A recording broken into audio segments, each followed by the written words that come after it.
Were you aware that Tony Holohan was moving from the Department of Health to Trinity College on secondment only? I think most people were under the impression he was leaving the Department of Health. Were you? Yeah, I certainly wasn't involved in this decision, and there is a circular and a policy in place in respect of secondments, and in normal circumstances the organisation to which the person is being seconded would pay the salary, but it is up to the line department or the public service body to enter into specific arrangements with the body that the person is being seconded to, and clearly that is what has happened in this case. I don't have all of the facts to hand.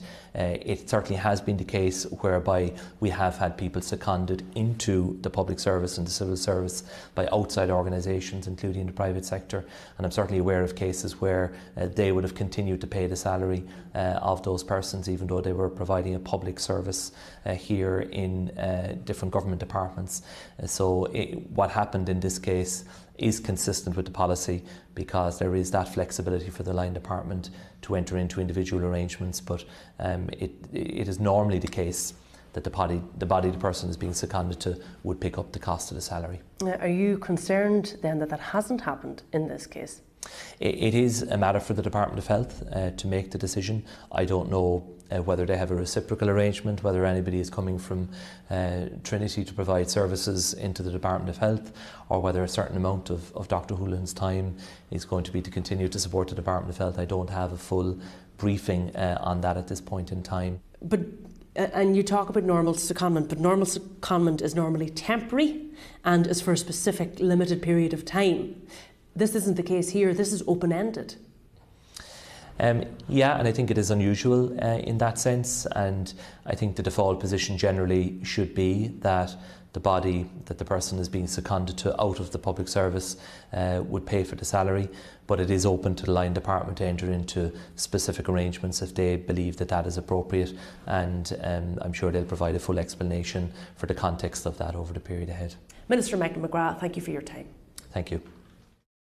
Well, still here in the studio with me is People Before Profit and Solidarity TD Mick Barry, Green Party TD Neasa Hourigan, and Special Correspondent with the Irish Examiner Mick Clifford. Interesting to hear Michael McGrath there talk about this arrangement that's been made, Neasa, between Trinity College and the Department of Health. Normally the case being that the body that the person is being seconded to, i.e. Trinity in this case, would pick up the tab, would pay the 187,000 or whatever it is. But no, it's the taxpayer funding this role. What do you think of it? I think I have to say from that discussion, what strikes me is, you know, that the Minister doesn't have all the answers there, and certainly, and I don't think I'm divulging any secrets, in our private meeting at the Health Committee today, understandably, this was a topic of conversation, because I don't think the issue is secondment particularly, because secondment, you know, the Minister there is saying that it's consistent with policy. Secondment is pretty standard, and like we've all run into people in departments who are on secondment, but the nature of the payment, I think the Health Committee certainly has questions about and will be pursuing. I have questions about it, and I have to say, you can see from the Minister is not entirely sure why it has happened that way. I'm not entirely sure why Trinity are getting somebody with the expertise of the CMO, but not actually paying anything towards that. So unless there's a particular project that we're not aware of that is being done, I completely understand the concept of sharing skills and getting somebody, you know, who's very expert in to teach students. I totally accept that. But until there's more information, I'm not sure I understand how this decision has been made. What concerns were being expressed at the meeting today? Sorry, remind us what meeting that was. Sorry, I'm on the Health Committee, and unsurprisingly, we did talk about this. How is it that the department and the taxpayer is paying for somebody to work at Trinity, and can we get more information? Because I don't think there was anybody at that meeting really who understood why that decision might have been made in that way. OK, so that would have been cross-party TDs expressing their concern over all of this. Yeah.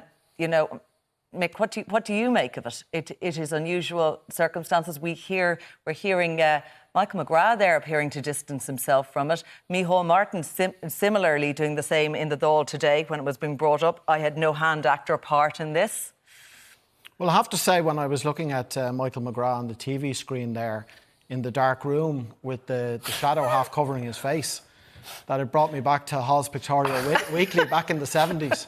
the Minister for Hardship, I was half expecting to see a light bulb swinging from left to right over his head and flakes of snow on the window pane. But just in terms of the Tony Holohan issue, I think we could have an interesting debate as to whether anyone in this society is worth pay of €187,000 a year, but maybe that's a debate for another day.